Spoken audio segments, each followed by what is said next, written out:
Obviously, you guys lost, but does it feel good to hit someone not wearing a Purdue jersey? Yes, definitely. We've been going at it for a while over the summer, and about this time we always get tired of beating each other up. So it is nice to finally get to play somebody else.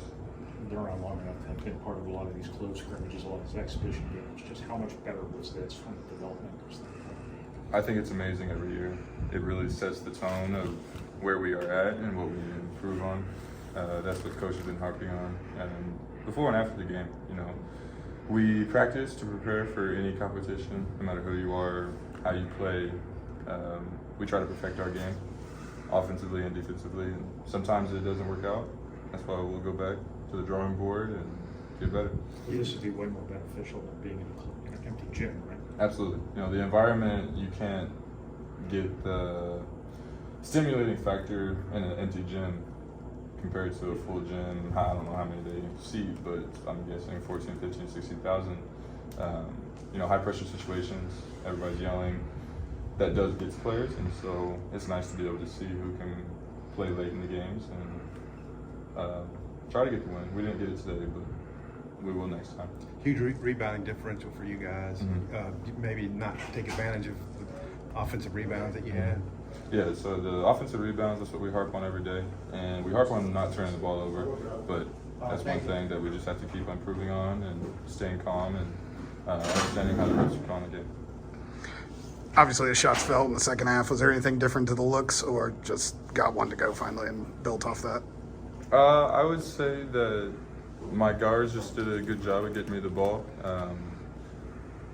There wasn't really, I didn't feel any different between the looks.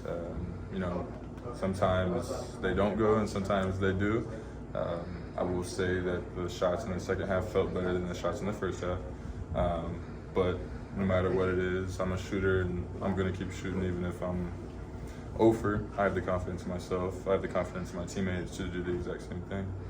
Matt's talked a lot about wanting to foster a competitive edge. In that sense, is it a good thing to lose? I know you want to win every time you play, but there can be positives. Absolutely. You can look at it two different ways. You lose a game or you can learn from a game.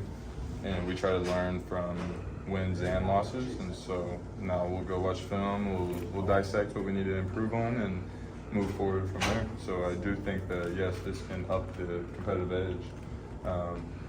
But I personally don't want to take a loss to learn from that because we are very competitive in practice. So we'll go back to the drawing board and keep improving. If the last season was any indication, there's going to be games where like this where the refs are involved by not blowing the whistle. How do you feel like you guys handled that? I think we need to do a little bit better job. In the past, I think we have improved from the past, but we still have work to do, as well as in any other area. But we shouldn't ever let the refs dictate how the game is going to go. We should dictate how the game's going to go by taking care of the ball, our defensive pressure, and rebounding the ball. Is it mental, emotional, just not letting it be a quick reaction to get frustrated by it? Absolutely. It definitely does take practice. Some people have it more naturally to be calm in like a bad call, high pressure situation, and other people have to work at it. But that's life.